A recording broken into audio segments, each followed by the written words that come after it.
What's up, everybody, and welcome to the Atheist Roundtable. This is the TART live show, and I am your host, Oz. This is Ben G. Next to me, co-host. What's going on, Ben G? Hey, what's up, Oz? I took notes while you were rapping there over the intro, and I got my paper and I got my pen. Classes in session. I'm ready to learn something. Well, I'm glad you listened. So that shows that Ben's a teacher by trade, so you're doing what you teach. That's awesome. So what did you think about last night's episode? Dude, last night's episode was awesome. We were on with Colton, who I met through TikTok, and Colton is a Catholic. And we opened up the show with some street epistemology. We got through some questions, and then you had an opportunity to go down a similar line. And man, I really appreciate the way that you bring your own experiences into those conversations. I felt like maybe he could connect with that a little bit. And afterwards, we're starting to realize, I mean, I could tell he's thinking a little bit more about the questions that we gave him. And as a young man, I mean, it's exciting to see somebody critically examine their own beliefs. So he's off to a good start. Yeah. Colton was a great guest, and he's one that I look forward to talking to more in the future. And normally, right now, we would plug the website and go through all that. But I just want to plug a couple things. We have a big weekend coming up ahead of us as far as the schedule. So if you go to TART.live, you can check out the schedule there, merch, updated YouTube content, that kind of thing. But we do have two of the roundtable members that do have birthdays this coming week. I won't announce who they are. I'll let you guys figure those things out. But the one I'm going to self-plug shamelessly. Maybe I should or shouldn't as a host. But one of the kind of the mile marks for myself personally on the 18th, this coming Friday, I will be joining Objectively Dan on Truth Wanted, and I'm pumped, man. I'm excited. It's one of those things, kind of a mile marker, and I'm going to be promoting TART and the Atheist Roundtable and you guys as much as I can on there. So I'm super excited. So if you have time, Friday, I think it's 8:00 Central Time, and then 9:00 our time, Eastern Time. We'll be live there. So if you want to join us, you are more than welcome to come and hang out with us. But without further ado, since we're getting a late start, I want to make sure we get to our guest of the evening. And we have a special guest with us tonight. Pastor Taylor is joining us tonight. Pastor Taylor, how are you tonight, man? I'm good. How about yourself? I'm chilling, man. I'm good. So how was your week? It was so. Bit smoky. Getting smoky. Oh.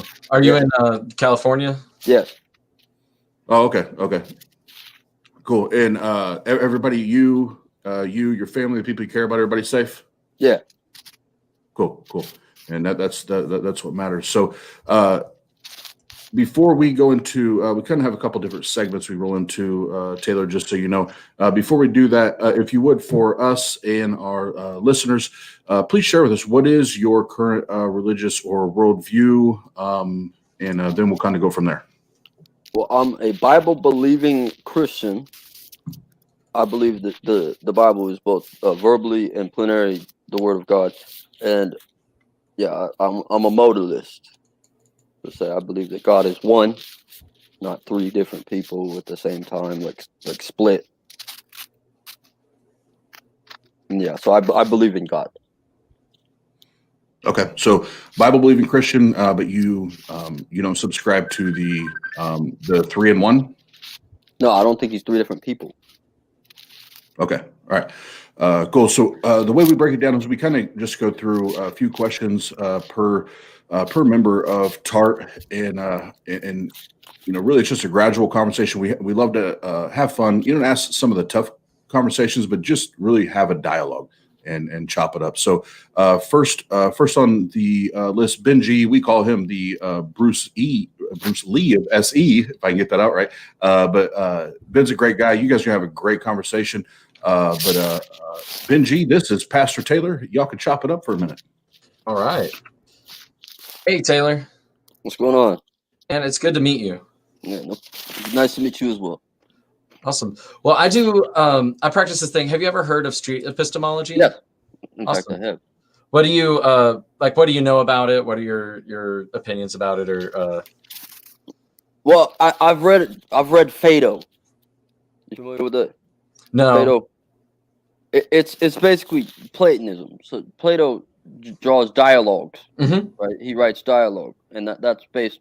Street epistemology is based on the philosophy of Socrates. He didn't believe he knew anything. He based his knowledge on personal interactions with people instead of mainstream dogmas, if you will, or propaganda is what he called it. Yeah. Well, I'm familiar with Plato's works and like the Apology and the Crito. So I've read a little bit of that actually very recently. But typically what I do is I attempt to go through kind of a similar dialogue. So my job right now isn't to push back on your beliefs or offer any kind of criticism or evidence or anything like that. It's just to kind of get to the root of why you believe what you believe. Does that sound good? Yeah. All right. So the claim that I'd like to talk about is the belief in God. Is that okay? Yeah. Okay. What reasons do you have to believe in God or that raise your confidence level that God exists? Well, say that this vape pen had an author. Right? Somebody authored this thing to come into existence. Right? Do we agree that this had an author? What do you mean by author? That somebody wanted this to be a vape pen. That somebody authored. made, that somebody created the vape pen. Okay, yeah. So its utility is authored. Somebody wanted that, and now we have it. Okay. So like my use, right? I'm here to, like, eat, fucking die. Those are the three things that I have, and all this other stuff I can do. But somebody definitely authored me to eat, fucking die, in my opinion.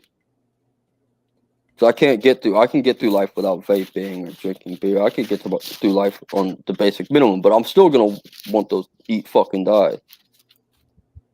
Okay.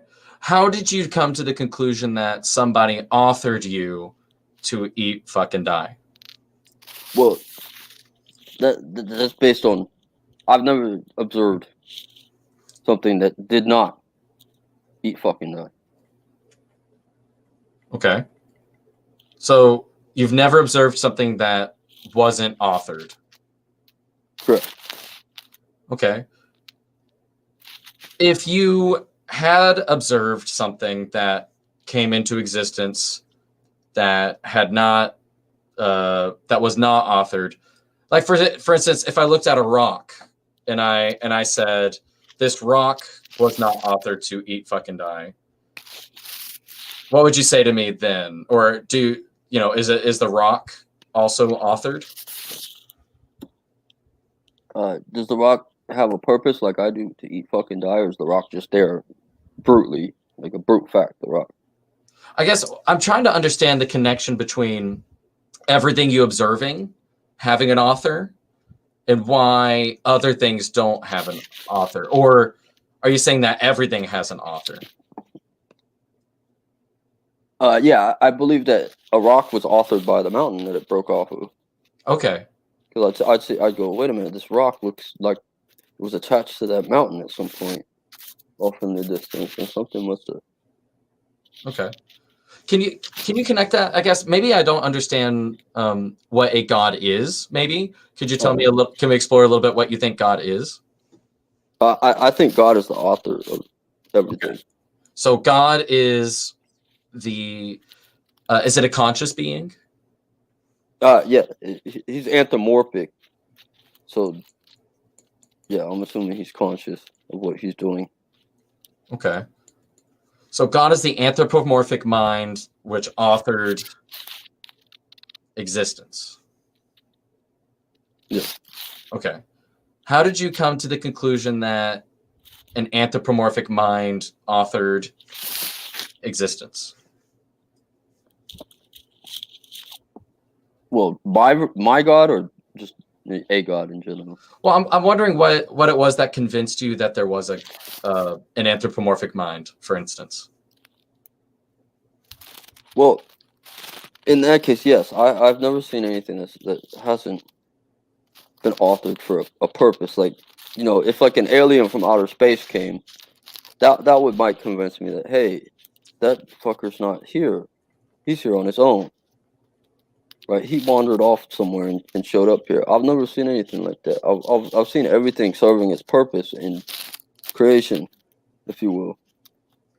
Like, I gave you my purpose of the bare essentials: eat, fucking die. Mm-hmm.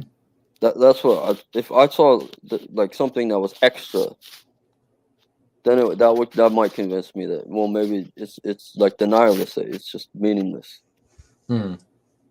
If I'm going to ask real quick, just another kind of clarifying question. What is your confidence level if I had like a 1%, like being that I have nothing but doubt that God exists, or that an anthropomorphic mind, which authored the universe, exists? And if I was at 100, I would be 100% certain. I know this for a fact. Could not be disputed. Where would you put yourself on that scale? I'd say I'm about 50%. Okay. So would you say that you're not certain that God exists? Yeah. Okay. Can you tell me a little bit more about what it is that gets you up to 50% that God exists? Well, I believe I'm in this interview with you right now. Mm-hmm. And I believe that my mind and your mind exist in a reality separate of each other. Right? But I don't know that. I'm not certain. I could be a solipsist or a solipsist. Mm-hmm. And I could be imagining this, I could be imagining that. And then, right, I have that, at that point I have to conclude, therefore, I think, therefore I am. But I don't know that for certain. I know existence is in my mind. Right? That's as much as I can tell you. I don't know whether anything else is real, whether the God of the Bible is real, whether my experiences with the God of the Bible are real, whether I'm real. Mm-hmm. And I'm not just like a brain in a vat. Like, you ever heard that argument?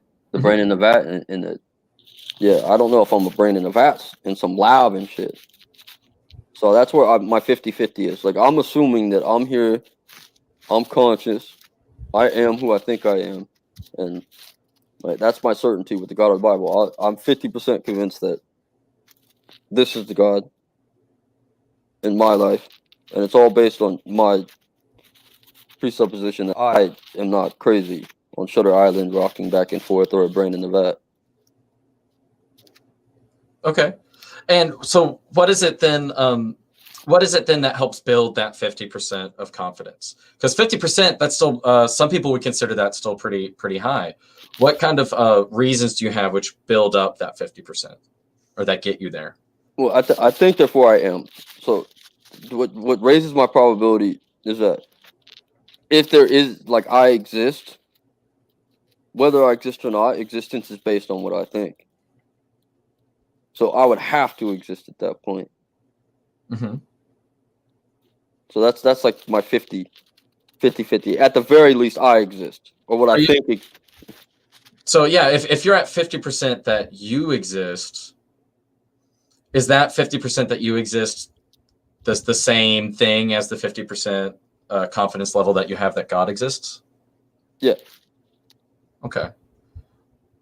I'm trying to understand, what's the connection between understanding that you exist and the confidence that God exists? What's the connection there? Well, in order for my God to exist, I'm certain that I have to exist. So if you're 50% that you exist, how are you certain? What does certainty mean? Certainty would be like 100% Mm-hmm. to me. Because like I said, like, I'm 50% I exist. Mm-hmm. But there's that 50% chance that you could hit the button and go, you're wrong. I'm the one who existed. You get what I'm saying? And then you could you could hit that button and I'll wake up and I created you. Your existence is dependent on me and this control board. I guess I'm trying to understand, how are you certain that you exist if you're saying that you're 50% that you exist? Yeah, I'm not certain of anything. Okay. So how did a moment ago did you say that you were certain that you existed? No, I'm about 50% sure Okay. that I exist. Okay.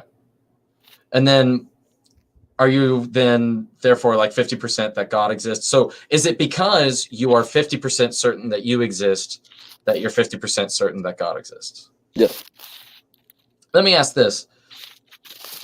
If I had like a jar of candy and like a jar right here, and I don't have an example next to me, but you know, like maybe a box of or a bag of M&Ms, and it was closed and we had no way to count it. Would you say that you could claim that it was even? And would you be 50% certain that it was even? Okay. And even less, because like that's on the premise of the 50% that I actually exist, Mm. and that candy actually exists. Okay. So it gets less from there. Okay. But yeah, like if like we presuppose that we're 100% sure we exist, and you give me a right, we debate whether the gumball jar has 50-50, right? It's still a 50-50. Okay. So is God synonymous with the idea that you exist, or does so if with M&Ms, for instance, you have to actually lower the confidence, would you say that it's the same for the for God if that's an extra belief that's after okay, so what percentage would you put that you believe God exists? Well, I'm still 50 on God. Okay. How so? But I get what you're saying. Like to debate God's existence would be lower. But me, yeah, I'm 50% on God because I'm 50%. I exist, and everything involved in my existence is with that 50%. Like, well, how did you exist, right? Well, my parents gave birth to me, and so where's the root of your parents, right? What root, what origin does your right offspring after offspring come from, and what generated your existence? Where's the generator of all existence? So that leads to my 50% certainty of God. Or it's sure, I'm right. If we say certain, then that means you can't be 50% certain. Right. So I'm 50% sure. Okay. So is it fair to say that you believe God exists if you're actually if I'm trying to understand if you're halfway would you say that you're 50% sure that God doesn't exist? Would you say that if you have 50% doubt? Yeah, I'm 50% unsure that God exists. Okay. And I guess I'm trying to understand, is that enough confidence to put yourself at the level of like a Christian?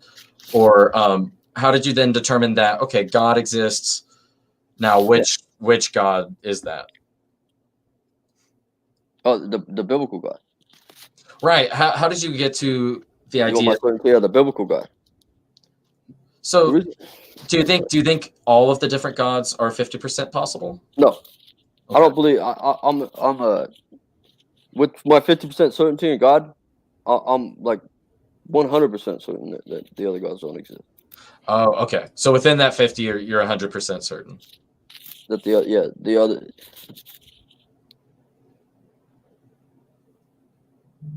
Right, in the 50% chance I'm wrong, it's even less because there could be no God in that 50%.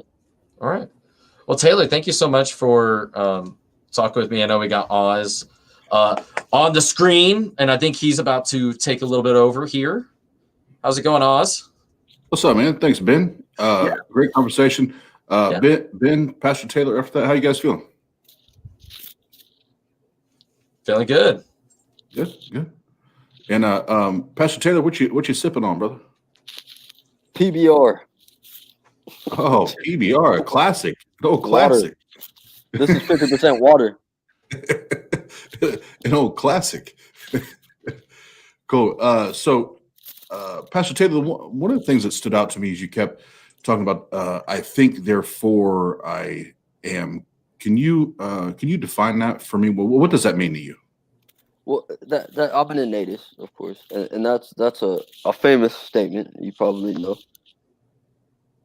but it's based on, right, the general theism. Like, if I think, therefore I am, meaning that if I do exist, right, I think I exist. And if I weigh that to, well, if I don't exist, how am I thinking I exist? Right? If I don't exist, my thoughts on existence are what existence is, regardless. But then again, I could Ben could be, right, like I said, have me a brain in a vat that he made, like Frankenstein, typing everything I'm about to say in a computer. That's all those possibilities in the other 50 cents. Cool.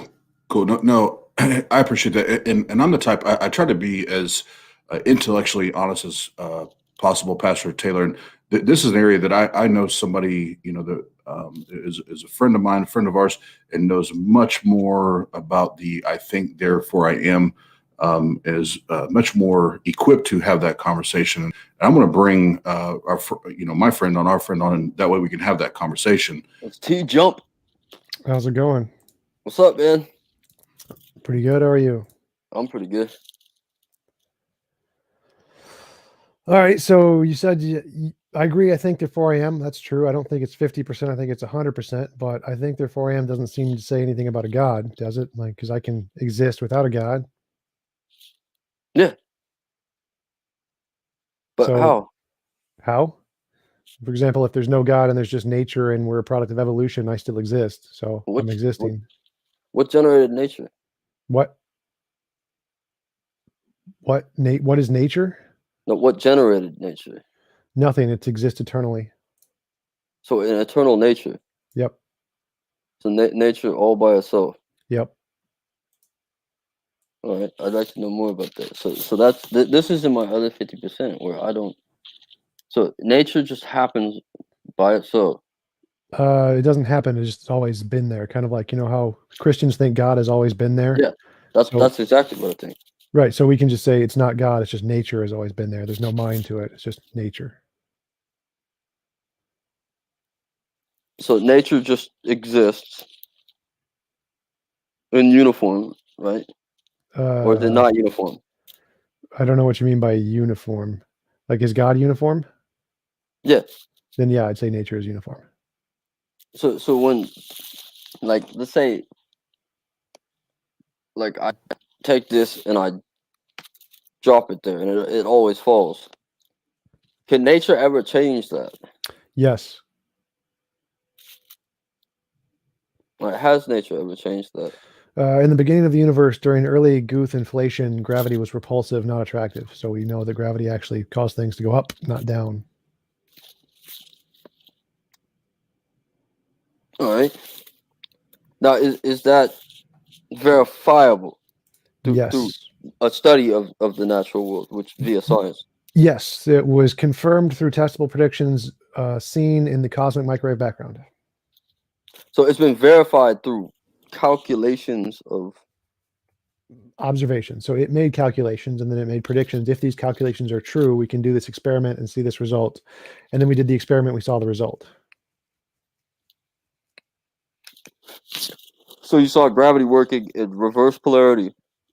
No, we saw the effects of gravity working in reverse polarity. So like if I had a prediction that a horse ran across a field, I would be able to say, well, if the horse ran across the field, I'll see footprints on the field. And if I go and see the footprints and I'm like, oh, then yeah, I conclude the horse ran across the field. Even if I didn't see the horse, all I need to see is the footprints because I can predict the consequence of the effect.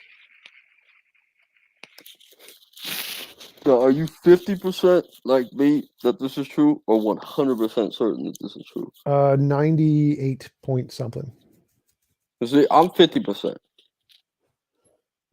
And I'm 100% that it's 50% because either one of us is right and one of us is wrong, correct? Sure. So I'm 100% that this is a 50-50. Right. So that's called a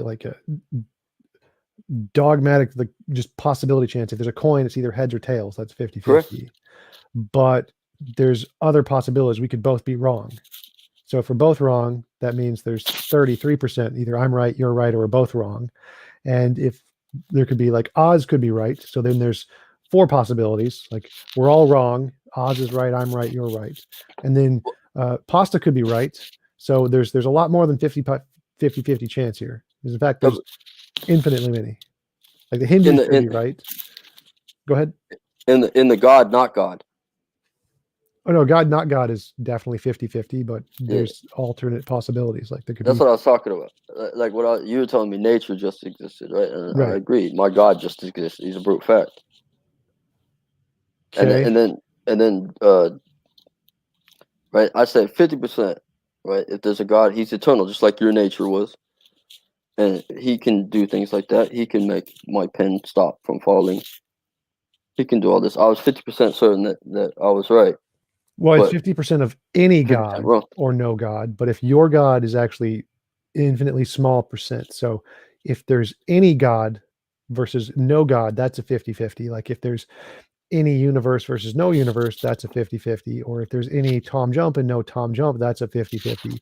So, but if there's a particular God, your God versus not your God, there's infinitely many possible gods there could be there, or alternatives to a God. There could be something above a God. So you can have your God and then something that created it. So there's infinitely many possibilities there. It's not just 50-50. It would only be 50-50 if you said either my God exists or my God does not exist. That's like a 50-50. Well, I'm 50% sure my God exists. The other 50% says no God exists, right? But No. So that it's I'm 50-50 would be my God exists or my God does not exist. Or a God exists or no God exists. But a God could be any God: Hinduism, Islam, Judaism, Sikhism, Jainism, any God or no God. But if you want 50-50 in your case, it's either your God or no, or not your God. that's my 50. It's God, my God, or no God, atheism. Well, that's not a Violence. 50-50. So a 50-50 would be any God or no God, or it would be your God and not your God. I haven't heard anything convincing about any other gods. I've heard many, long, mentally straining explanations for a different God, but I've never heard of a God that just authored humanity by itself, like on his own initiative. I've heard like Allah, he created the world just so he could boss it around and this and that. The God of the Bible doesn't give an explanation. And I'm sure you agree that the creation, right? The universe doesn't have an explanation to it. It's a brute fact. Do you know what Yeah, brute facts are? yes, it's something that's just there. It doesn't need to be explained. Right. So you say God is a brute fact, right? Yes. Okay. So it doesn't have a purpose. Well, for his creation, right? He doesn't have a purpose for being there himself. So you That's do what I'm saying. know. So you do know of something that doesn't have a purpose. Yes, Okay. and it's just God. It's the only thing. It's the author. The author never tells us why he writes. What's that called? The 50 Shades of Grey. He don't tell us why he wrote that. Okay. So if the God doesn't have a purpose, then why do you think anything he does has a purpose? Wouldn't it also not have a purpose?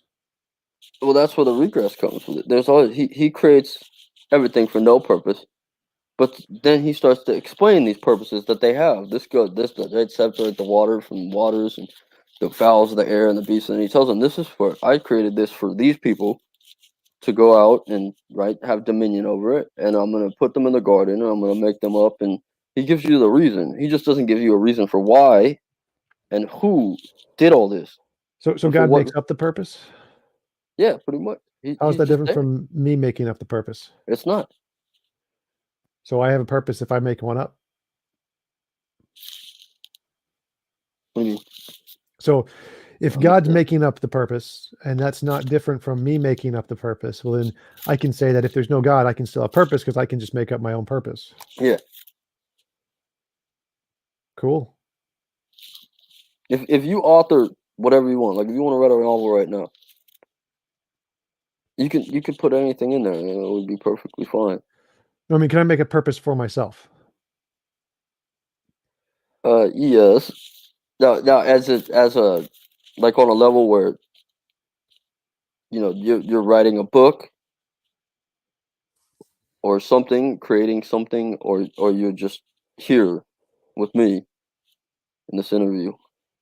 I mean, like, can I make a purpose for my life, my existence? Yeah, you could, but it would be arguable. Like, I had this conversation with someone the other night. Like, your purpose is based on like a million people meeting and fucking. I don't think so. I think my purpose is to have fun. All right, but your purpose required a million people to meet at a very specific point in time and fuck. Not necessarily, no. The guy could have created me 5 seconds ago. Like, it doesn't require Yeah, that. there you go. So it doesn't require a purpose like that, no. So yeah, we're 50-50 again. No.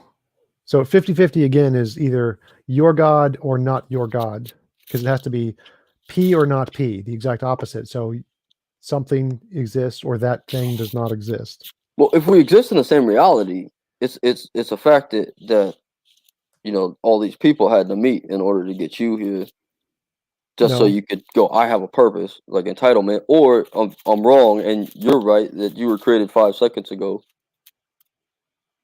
and made your own purpose up, and it was a world according to you, and it has nothing to do with what I think or anyone else does.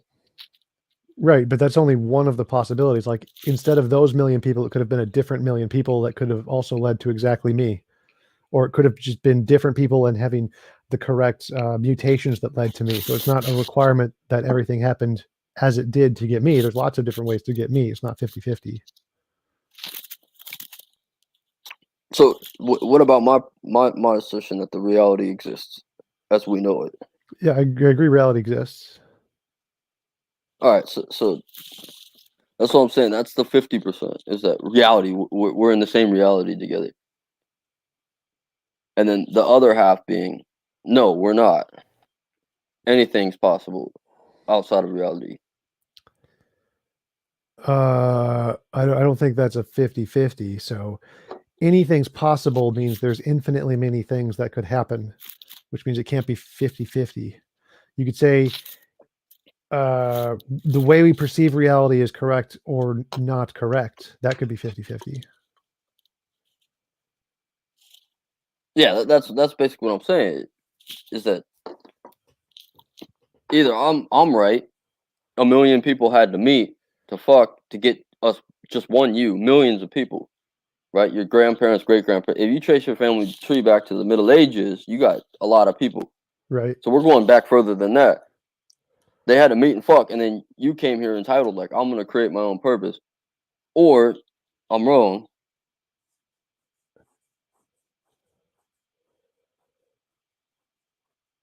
So I'm not following here. So I'm asking, if God created the universe, that's still true. So that doesn't seem to be any difference.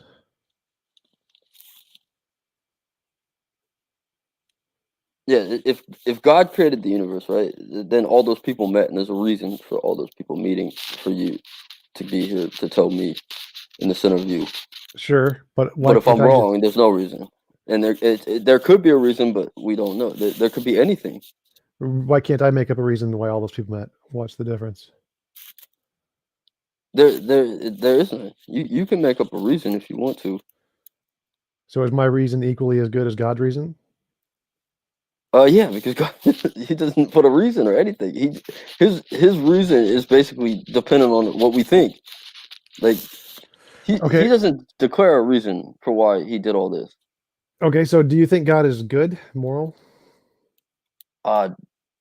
Actually, no. I think that's question's loaded, because good and moral is based on what I think about what he's doing. But by default, I would say he has to be moral. Okay, Whether do you think it's moral that he killed millions of people? No. So he's not moral. No, I didn't say he's not moral. I just don't think he's moral. But when he, like me accepting the proposition that God exists, whether he could tell me to go kill people, and I go kill people, and then midway through he could say killing people's wrong, and I have to assume that since he's God, everything he says moral, whether it contradict, whether Who knows? So you said you've read Plato. Do you know what the Euthyphro dilemma is? No. Okay, the Euthyphro dilemma is that either something is good because God says it's good, or God is saying it's good because it's good based on some independent reason. So, like, for example, if I said, what is 3 feet? And I pick up this stick and say, this stick, back scratcher, is 3 feet. Well, is it 3 feet because I just said so and I could have just picked anything I wanted to? In which case, well, it's not actually 3 feet. It's just something I made up. Or is it 3 feet based off of an independent objective standard, like we can objectively measure it based off of a ruler or whatever? So if what God says is good only because he says it, well, then there's no such thing as good. It's just a made up concept. If there is such a thing Yeah. as good and moral, then it has to be good independent of God. No, I say everything, right? He's the author of creation, so everything he says is good. Whether we find it right, it could be bad, and he could say it's bad 10 minutes beforehand, but he authored that to be bad in the first place. So he doesn't have a choice in the matter. Whatever he says, right, to our objection is going to be good. Like if he tells us, say he says, go kill babies, and I don't, I'm bad. For instance, right? Because I didn't obey. Like when you know, in the creation myth, right, or the creation narrative, he states that he saw everything good. Like he created the earth, he saw that it was good, right? And that's because it obeyed him. It was exactly as he. Okay, so do you have any evidence that God exists? So if we start with I think therefore I am, maybe God exists, maybe God doesn't exist, 50-50. What leads you to the conclusion God does exist? Why should we believe that? Well, me, I have a relationship to this God. So, like I said, his existence is dependent on me. What? Like, can't he exist without you? Well, he could, but then my existence would be in question. So why do you? So you think God exists because you have a relationship? Why do you think that relationship is real and not just imaginary? Why? Because I presuppose that I'm sane and I'm here talking to you, and You can be sane and still have a delusion. Like most people have illusions and delusions, and they're perfectly sane. So that doesn't seem to make sense. people have delusions and they're perfectly sane. Yes. So, is it a normal case to have a delusion? Yes. We know the brain has lots of delusions. Like having the wrong kinds of chemical imbalance in your body can cause a delusion, even though you're perfectly sane. We know that you can have a dream and you remember it as being conscious. That's a delusion. We know that when people observe events, the way they recall them is incorrect, and they recall things incorrectly and have delusions. We know that people see different refractions of light and interpret them in different ways and have delusions. Delusions are not your brain isn't functioning. You're not sane. It's just an error in the way all brains do function. Do you think that delusion is a natural? Like, say I was a monkey in the trees, and I fell down, and there was lions there to get me, and I had this delusion that I could survive this dilemma by fighting these lions, even though my chance to survive was 1%. What no, so that would be a delusion that doesn't help you, but there are delusions that do help you. For example, if you hear a rustle in the bushes and you see, I think it's a lion, even if it's just the wind, that's a delusion, but you would run away and survive. Whereas if somebody said, I think it's the wind, when it's a lion, they would die. So the people who thought it was a lion, but it wasn't, would survive. But the people who thought it was the wind, but it wasn't, would die. So there are kinds of delusions that would actually make you more likely to survive. Yeah, so delusion helps the mind survive. In some cases, yes. So delusion has a purpose. No, delusion is just a cognitive result of reality. So just like random chance. Helping us to survive isn't a purpose, it's just a consequence. So delusion doesn't have a purpose. No, it's just a result of how the brain works. Like a glitch in a computer game. Glitches don't have purposes. So when the glitch in the brain caused the delusion, Yep. so wouldn't that be a purpose? No. It's like if you program a video game and there's a glitch in it, you didn't program the glitch, it was just an accident. Isn't it the result of, maybe bad workmanship or Not always, no. miscalculation? No, not So glitches. it's just there as a brute fact. Essentially, yeah, it's just something that happens that we just didn't expect. It's not the result of any miscalculation or No, not all glitches work that way. Like there's many different glitches in games that happen just because it wasn't something we knew that was going to happen that we just discovered later. so if there's no explanation for glitches in video games. The explanation is that the programming code caused a certain kind of relation that we didn't intend. So there is an explanation, but it's an oversight on the deal of the programmer. Explanation isn't the same as purpose. So I can explain that a rock falls because of gravity. That's not a purpose.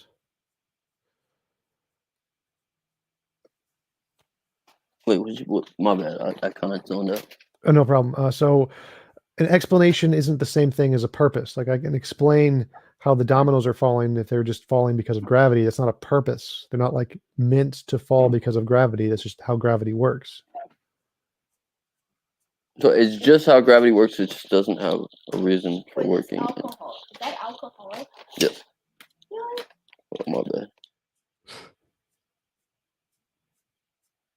Yeah, that was the easiest way to get a beer is tell my son to go get it. Good son. You've trained him well. Yeah. So explanation isn't the same thing as purpose. You can have an explanation and not have a purpose. Yeah. I just don't understand. But I'm not saying you're wrong. But again, Okay. I'm just not following this back to the. So you said there's evidence of a God because you have a relationship with him.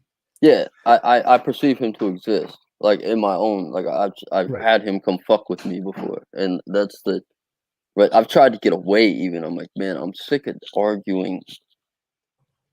Right. And I think some of the like some of the apologists out here. I'm not an apologist, and I don't like apologetics. I don't think I need to apologize or make a God rational. I want it to be a brute fact, and I think it is that someone created. But then,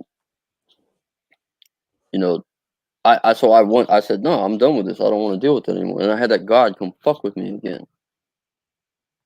So I believe that's real. How do you know it was God and not just reality? It could be real. That's the other 50%. So why do you believe it's God if you could be reality? Well, I've perceived it as God. And that's the 50. Like I said, 50-50. I've 50%. I've been told it's God. He told me which God. He said, don't you see me? And like, don't you see? I gave these atheists, right? They don't understand what you're saying. They don't know what you're talking about. And you can talk to them about anything, sports, right? Have blue ribbon. You can talk to them anything, but the second you bring God into the equation, they become like they speak in Chinese. Haven't you seen what I've done in creation? And I agree. Yes, I have. But then there's that 50% that I'm just batshit crazy, and I don't know what's right. I don't even know whether I'm here or not. Okay. So again, the reason you think God is real is because you've had a personal experience with him. Yeah. Have you ever had a delusion or an illusion or hallucination? No. Well, not certain. I'm 50% sure I have not. Okay. Have you ever had a dream? Yes, I've had dreams before. So couldn't your experience been a dream and not real? Yeah, I could be in a dream right now. So if your experience of God could be a dream, doesn't that mean there's a reason to think it might not be a God? Yeah, there's 50% chance that there's no God, that there's nihilism, right? Which is logical to me. Well, And- I believe in moral realism, even though I'm an atheist, so you don't need nihilism. But my question is, so there's a chance there's a God, there's a chance there's no God. And the reason you think it's a God is because of your experience. But your experience could be real or it could also be a delusion. And we know that lots of people have delusions. They're pretty common. So they're over 50%. They're more likely to happen. Like we don't have any real evidence of a God that's over 50%, but we have lots of evidence of a God that's under 50%. So we know that people have personal experiences of aliens and unicorns and Bigfoot and Loch Ness Monster. And we know that that is always usually false. That's under 50%. And we know science is reliable testable predictions all the time, that's over 50%. So we have good reasons to believe there isn't a God, and we have very bad reasons to believe there is a God. So shouldn't you say that it's more than 50% there isn't a God? Well, I don't have what's the reason, a bad reason to believe there's a God? Yeah. So like if I flipped a coin and the coin landed heads, say, oh, well, this is a reason to believe in God. Clearly that's not a good reason to believe in God, right? That's a not bad what I reason. meant. What? I don't believe it's a flip of a coin. Oh, no, Like, that's not what I'm saying. Like if I just shook a magic 8-ball and it said God exists, like that would be a bad reason to believe in a God. Oh yeah, of course. So there I are, would that agree would with be, you. and why is that a bad reason? I wouldn't believe in that God. Right. I would, I'm not saying you would. what is the factors of this? Like, It's like a we sh- dice. It's like a rolling a dice. It's just an upside down dice. because, like, for instance, if we were to roll a dice whether God exists, and I'd say if it lands on 6, there's a God, and it lands on 6, and then I roll it again, I go, okay, there isn't a God if it lands on 4, and then we roll the dice and it lands on 4. I know that it's really me just saying whatever the fuck I want, rolling the dice. Right. So there's no connection between that thing because it's just random, right? Yeah, and it's not, it's me creating, right? Yep. These propositions, whether. So how is that different from your experience? How is your experience different from the dice? Because I didn't roll, right? I didn't call God on the phone and say, "Hey, can you come to my house and fuck with me?" He came on his own initiative, and that's. I even didn't want nothing to do with it. I'm like, I said the same thing. Like, I'm tired of being in these conversations. I just want to, do something else. And the God of the Bible said, "No, I'm coming to you. You don't get away. You've already been purchased. Like, I'm a slave, for instance. The God of the Bible." Okay, so like if someone else rolled a dice and they didn't know about you and you said it was going to roll a 6 and it did, that would also be a bad reason to believe in Yeah. God, right? I agree with you. So even if you didn't do the action and someone else did the action, like maybe your experience again might not have been a God, it might just have been something in nature, like delusion or hallucination. Like we know those happen in the brain pretty often. So wouldn't that be like the dice if it was you just be trusting in the dice if it was like a delusion yeah. or hallucination? If we got 2 choices, I'd say yes. Because I could be delusional. You're right. That's the other option. To me, I'm not delusional. I'm not insane. I'm not any of this, and this stuff really happened to me. It either did or it didn't. Sure. And that's what I could hear with my ears, and so it's with the senses, if you will. Like I'm sure you accept things by the senses, but are you 100% certain that everything's actually happening? No, only about 99. So you have a stronger belief in reality than I do. Yep. Because I start with 100%. So I start with I think, therefore I am, and that's 100%. There's no way that I could be thinking and not exist. That's impossible. So I have to start with 100%, not 50%.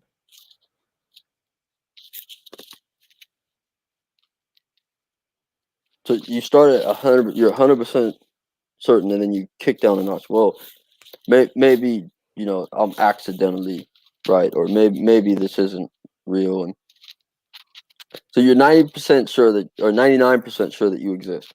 No, I'm 100% sure I exist. 99% sure science is right. So how do you determine whether you exist or not? I think, therefore I am. I have conscious quality experience, and it's impossible for me to have experience and not exist. Now, do you think that you are in control, or maybe that got you a brain in the vat at a control board telling you what to think? Well, even if I'm a brain in a vat and you're telling me what to think, I still exist. So the fact that I have thoughts, even if you're controlling them, means I still exist. So I still have to exist 100%. What if your existence isn't existence at all? It's just me, and I've made this computer brain thingy in a vat. Then how am I thinking? Because I'm punching in numbers in a computer. Well, on remember, a control board. So if I am thinking, that means that I have to be the one doing the thinking. No, maybe you're controlling it, but I'm still experiencing the thinking. So if I don't have that experience of thought, well, then obviously I can't say I think, therefore I am. But because I have that experience of thought, necessarily something has to be there to do the thinking, even if you're controlling it, or even if it's a brain in the vat, or even if it's a simulation, there has to be something there doing the thinking. And that something is me, whether it's a brain or a simulation or a delusion, that thing has to be thinking. Do you know for certain that it's not me, Nope. the brain in the vat, with someone else controlling me that's controlling you on the keyboard? Well, as long as I'm thinking, I still have to exist. So even if I'm a figment of your imagination and I experience thought, well, then I still necessarily exist. So I still exist with 100% certainty. Do you know that it's not me thinking for you? Yes, because I'm the one experiencing it. Since I experience it, I know I have to be there to exist. What's up, gentlemen? Hey. TJump, thanks for coming on and having a discussion tonight. Pastor Taylor, we'll keep you on here, but Jump, thank you, my man. Appreciate the conversation. As always, been a value, and you're the man. Yeah, thanks. Appreciate I'll talk to you guys later. Yeah, thank you. Appreciate it. See ya. So the next thing we'll do in Pastor James, Pastor Taylor. I don't know how many of our episodes that you have caught in the past, but the next segment we do a little Q&A before we wrap it up, and we have a certain character involved that likes to bring about the Q's and the A's, and we'll bring him on. Mr. Murdershed Steve should be in the building. So I'm about to go meet up with TJump for dinner. We're gonna chop it up. Well, hey everybody. I'm hanging out here with TJump just to verify that he's still alive. Got to make sure to do that. And we're about to say a little prayer to our Lord and Savior, the Pastafarian God. He boiled for your sins. As you can see, I have my bowl of ramen here. In his name, ramen. So hungry, I'm sure. Oh.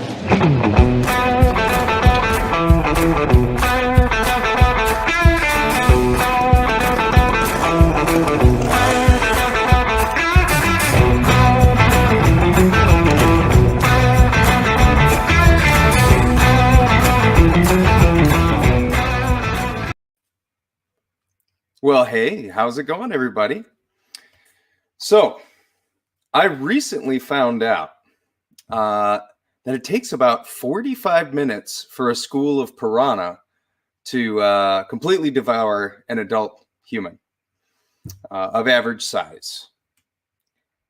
Hey, Oz, did you know about that? Have you ever heard this before? No, you just learned me a lesson. You just learned me a lesson. On an unrelated note, I recently lost my job at the aquarium.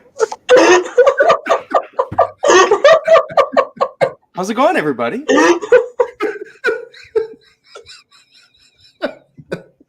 Oh my God. Welcome to the show. How's it going, Taylor? Oh, good. Thank you.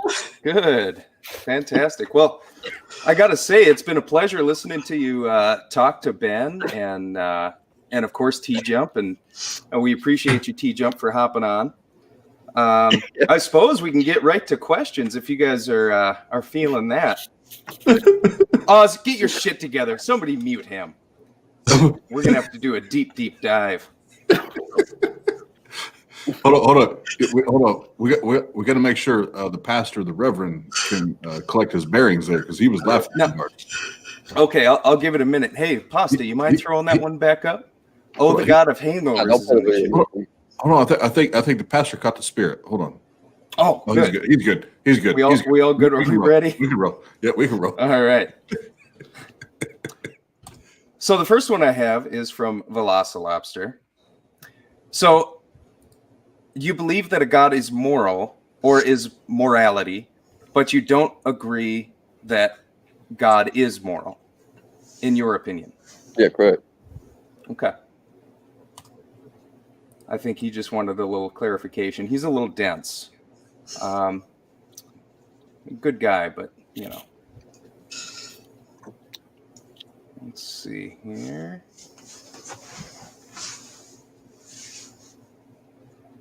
Gosh golly, gee whiz. These things just keep disappearing on me. Anyway.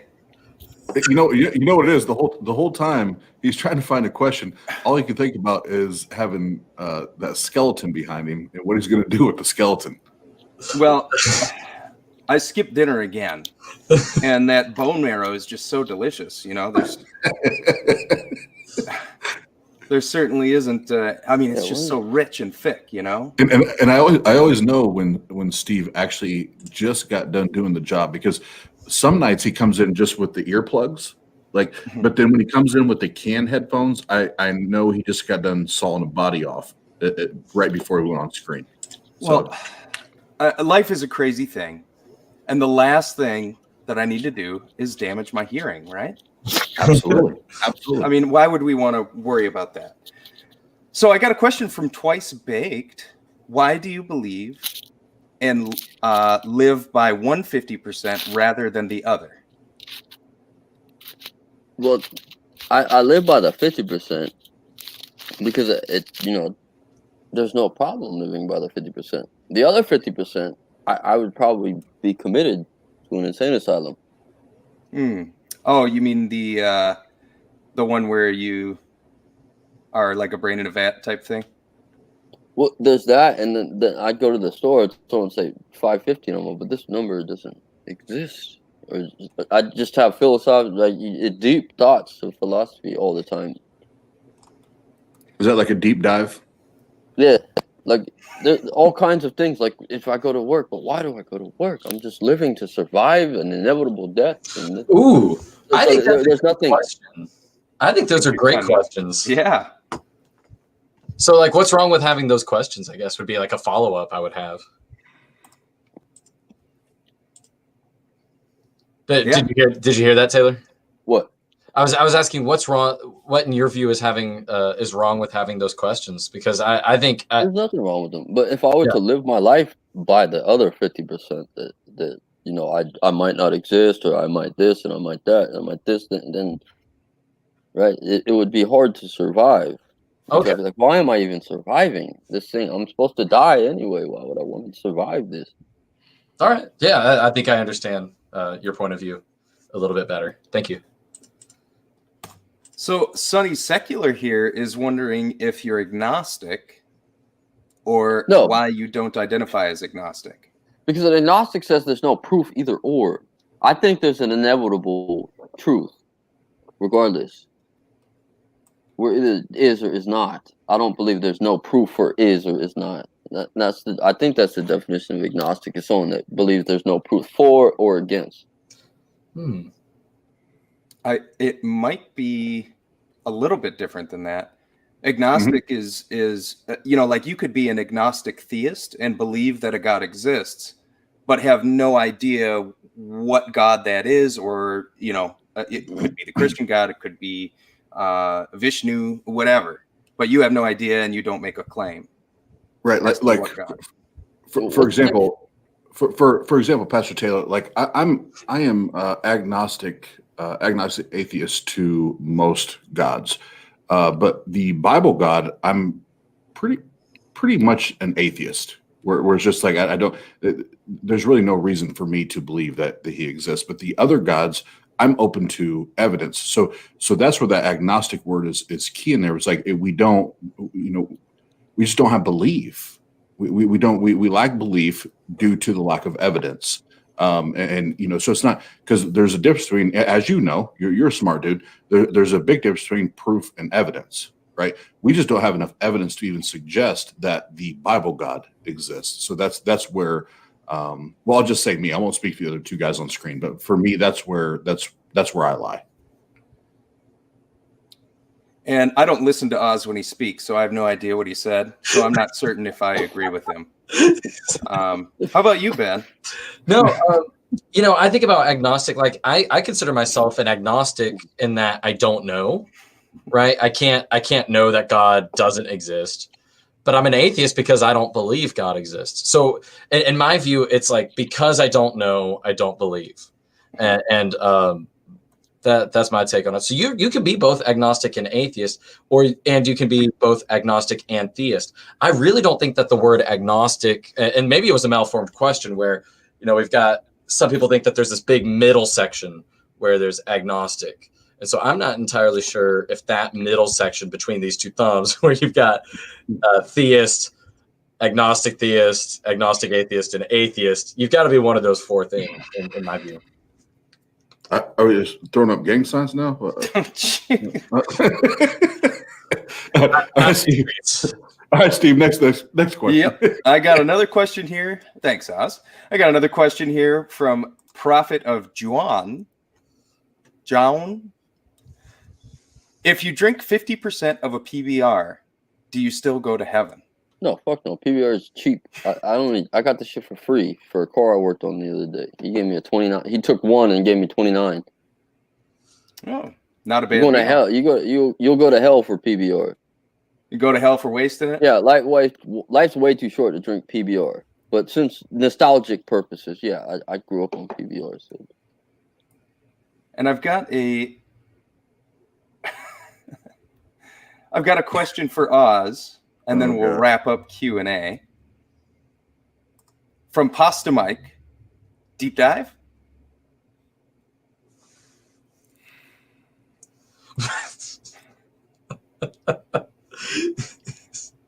It's very cryptic.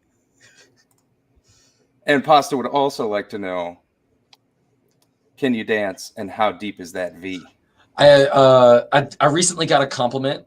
Somebody says that they could not dance as white as me, so that was a benefit. My vehicle does not go all that deep. It's really like it rests about 2 or 3 feet off the ground.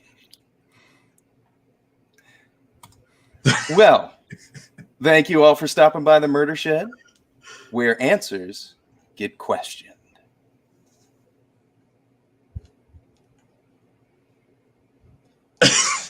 Yeah.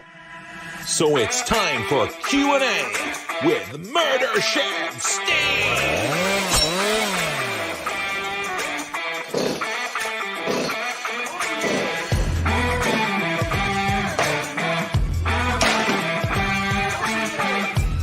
Oh, shit.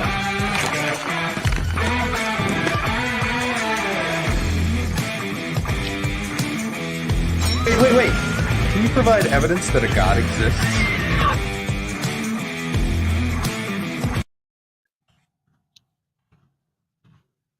All right, we're back. What's up, y'all? Nothing much. I'm just taking in all that I witnessed. What Pastor Taylor, what did you just witness? I witnessed it. I don't even really know how to describe it, but it tickled my funny bone. I wasn't expecting it. It just happened, and there's like TJump's missing, but he was just here. So you had T-Bone, and then Murder Shed Steve comes along talking about murdering things, and then you talked about it tickling your funny bone. What did that feel like? Well, yeah, I just didn't know. I didn't know how to connect all of it, so my instant reaction was humor. and well, especially the Murder Shed Steve part is definitely to be part humor and part serious questions. But before we wrap for the night, and Taylor, you and I have had a few conversations on some of the Facebook live chats and so on and so forth. But I want to take this a little bit of a different direction to talk more about content and that kind of thing, and not just keep spinning the wheels and keep going down the road we've been tonight. So first of all, we've not given you the opportunity to do so. So I want to make sure we do it right now. Pastor Taylor, tell us about your YouTube channel. Tell us about the name, where they can find you, and what they can expect to hear on your channel. All right, so I have a YouTube channel. It's Pastor Taylor's YouTube channel. It's got a couple of segments I did with the Atheist Experience.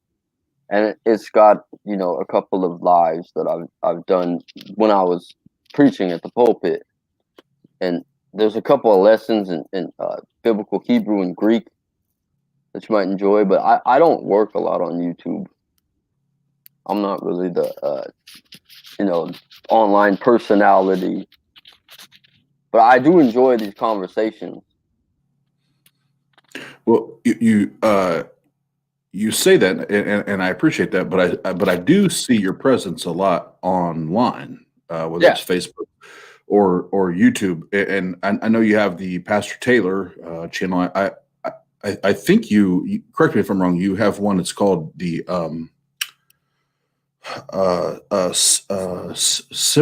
sympathetic theist show. Yeah, I appreciate the interactions more than I do the presence on YouTube. So if what I'm saying, like with my YouTube channel, I did that on Facebook because I could interact with the people on my stream. But when it's just me by myself in front of a camera, I don't really value. I value the input of other people.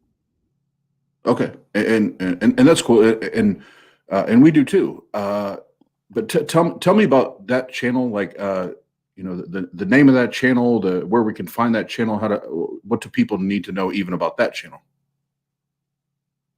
My channel or the. Well, you have the one. We have two, I believe. One's the Pastor Taylor, and the other's the sympathetic theist YouTube. No. Can you tell us about that one too? That's just a stream I do on my channel.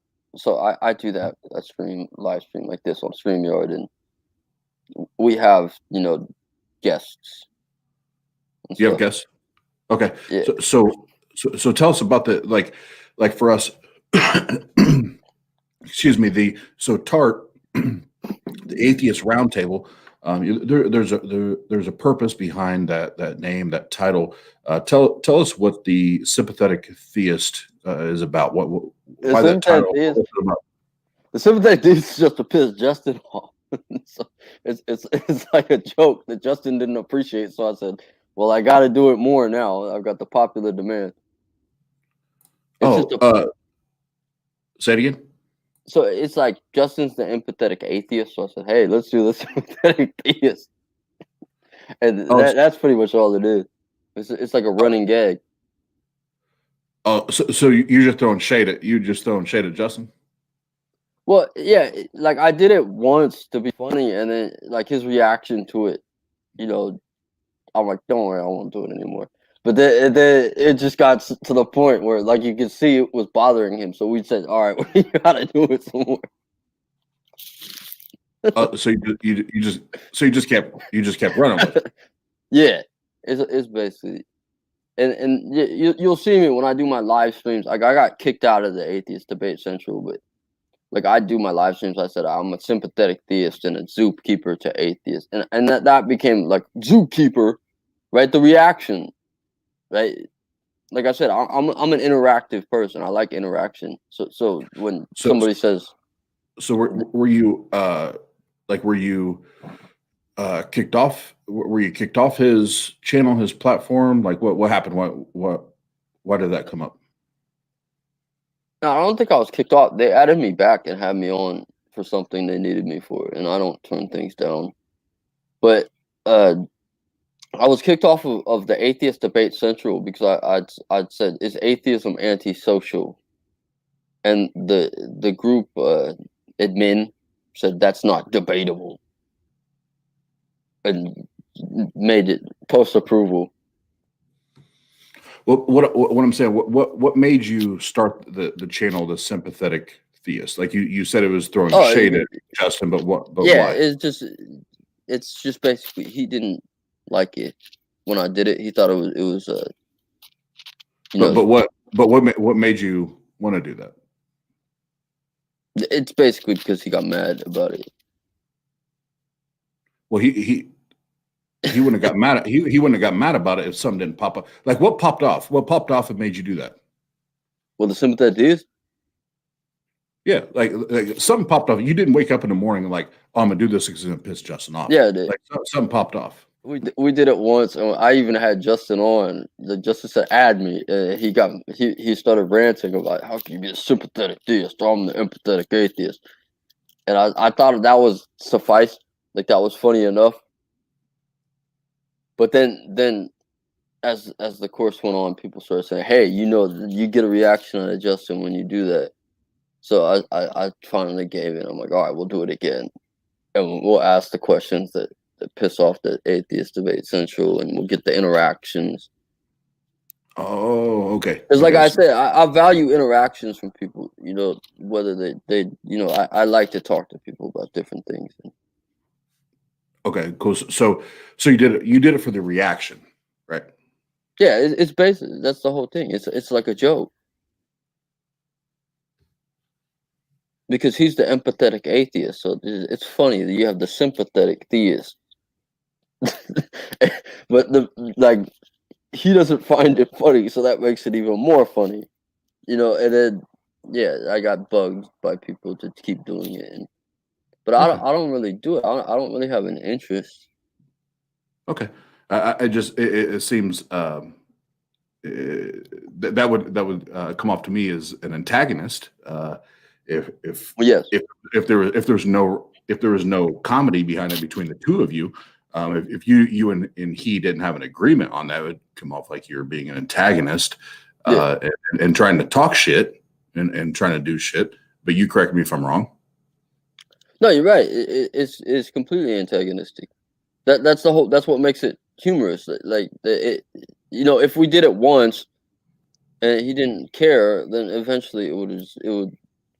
But he did care. He did have things to say about it. So there's people like, that happens when you do that sympathetic theist. So, and it's not just him. Like when I do these lives, in the Facebook groups and stuff, and I say I'm a sympathetic theist, that there's all kinds of reactions from because not all atheists are social, right? There's a lot of people on the internet. It's like a zeitgeist.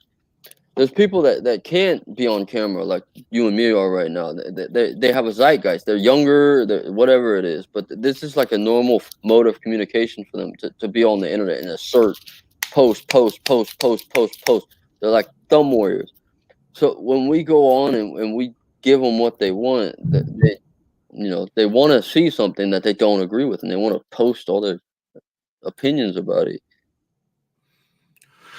All right, and that's where Taylor, you and I think our differences in previous conversations lie there is in your I guess I would say your motive, like your motive, and not being to be an example, but to get a rise, and to do exactly what you just said about Justin, and it's 100% to poke the bear, get a rise, get an online reaction, which isn't really going to change anything. Would you agree or disagree? I'd say yes to the sympathetic theist. That's 100% trying to get a rise. But I'm not necessarily the same, right? I have a dynamic personality. I like different, right? I don't like to be in shit shows all the time. I like to change, right? I like to walk in on a conversation that's going one way and then walk in on a conversation that's going another, or start a conversation. I don't care which way it goes. I just like the conversation. Well, and I love to talk too. I have a ID personality profile, and I love to talk. I love to get to know people. But as soon as I feel like there's motives involved, I typically disengage, and I don't take part in that. So when I see that in the conversations that I've seen and heard you be part of, that's what I hear. So what I'm going to ask you is tell me why I'm wrong. And anybody else that's listening that's heard you speak or anything like that may have the same observation or perspective on your tactics or your presentation, why are we wrong? Right, like put it on a platform, Pastor Taylor. Why are we wrong? What, atheists? Anybody, doesn't matter. Anybody. Well, I think you're wrong if you shut people out, like if you don't consider different views or different dynamics or whatnot. Well, Taylor, I'll tell you right now, if I wanted to shut you out, you wouldn't be on our channel right now. So you and I've had. I'm not accusing you personally. Well, no, I'm just saying, because there's probably people like me that feel the same way, that would still act the same way as I am right now, that would say, I'm going to bring you on and give you a chance to put a voice behind the actions and explain why we see things or experience things the way we do.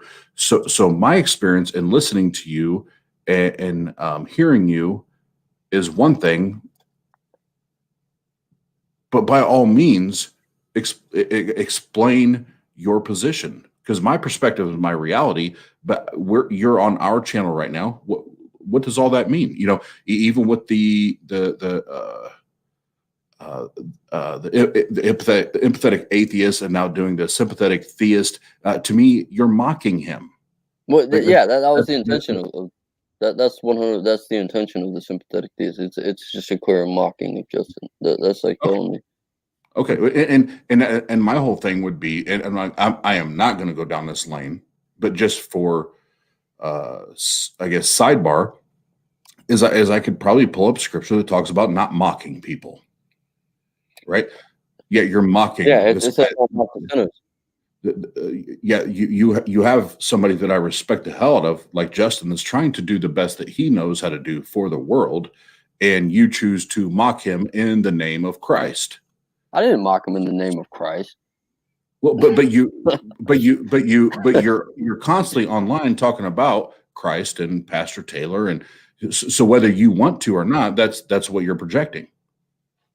I'm projecting a theist that mocks sympathetic atheists drinking Pabst Blue Ribbon on the TART show. You're what? Say it again. Because, like I said, like I've already known Justin. I've already been on Justin's channel. I've already done things with Justin. So well, like, I have too. That's irrelevant. Right, Justin getting mad and me poking at Justin. If he finds that, oh, you can't poke me, then he thinks he's immune to scrutiny. He's an asshole. I don't think he's like that. I just think it's funny. Like, I don't go on Justin's show with a purpose like of shitting on it. I started my own show for the purpose of shitting on Justin's show. You see, that's a different dynamic entirely. Okay. And where there's no malice behind it. My stance, first of all, as a grown ass man, and then as a businessman, and then where I come from, like what's the purpose? Like what's the purpose to do that other than to build your own ego? What was the purpose in that? It was funny. It's like the guy with the axe and shit and all that fucking imagery. He said, I don't even listen to Oz. It's the same thing. If you can't take a joke, fuck, man. What's the point?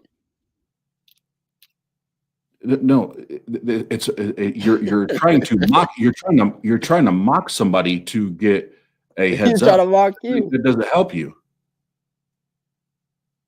Help me what? Trying to mock people doesn't help you get anywhere. What is the goal that you set for me? What's that? What was the goal that you had set for me to get somewhere? I don't have a goal for you. What are you talking about? Well, then there you go. I don't know what you're talking about. Whether it's not getting me anywhere because I don't have a goal to get to. Well, no, you already said that you planned out to mock Justin. So that's the difference between you and I. No, that's what the sympathetic theist is. It's just a clear mock of the empathetic atheist. Like even a toddler could figure that out. Okay, that's just one thing I do, and I haven't really done a lot. Okay, so Taylor, here's what it is. I wanted you to come on the show and have conversations tonight, and you did a great job with Ben and Jump, and I won't deny that you did a great job. But when it comes down to this, like I said, to me, this wasn't about the atheist theist conversation. It was about the impact that certain things have on certain channels, communities, those things, and how are we portraying each other to the community. I don't see the purpose, the process, or the payoff. And a Christian, which you, not me, you have claimed to be, and throwing shade at somebody that's only tried to help you, being Justin, and he's even came on your show to mock them, or I in my own words say ridicule them. I would have to question that motive. So that's where I'm at. That's why I brought it up, is because I don't understand it, and you still have not helped me to understand your motive in that as a Christian on what your purpose would be to mock somebody to try to get a leg up. I still don't understand it. So I'll let you have one more comment, and then we'll wrap it up. I don't see the difference in having the guy on the TART show say he doesn't listen to TART. He can't hear TART. I had the sympathetic theist, and then we had Justin say, I want to come on, and I add Justin to talk about the sympathetic theist on the sympathetic theist. I don't see the difference. I have no idea what you just said. I know.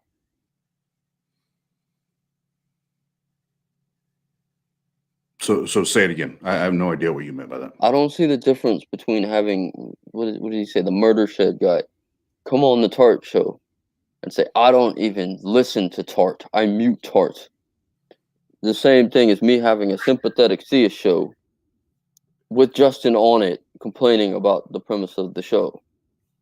Okay, so first of all, you with all due respect, you just spoke out of ignorance because you have no idea what that meant. When he talked about, it wasn't mute TART, it was a mute Oz. There's actually a T-shirt that's made that's mute Oz, and it's a whole different movement that has nothing to do with our content or anything. It's a joke. It's a running joke. That's right? exactly what the sympathetic theist is. No, it's not, because you already admitted, Pastor Taylor, that it was to put shade on Justin, his channel. You already said that. The Mute Oz movement is not about throwing shade on Oz. It's a running joke that's been going on for like 3 months now. That makes zero sense. How is it not a joke to have the empathetic atheist guest on the sympathetic theist show and be mad about the sympathetic? Why is he the sympathetic theist? And talking about it actively on the sympathetic theist show. We're not just sitting there talking shit about Justin.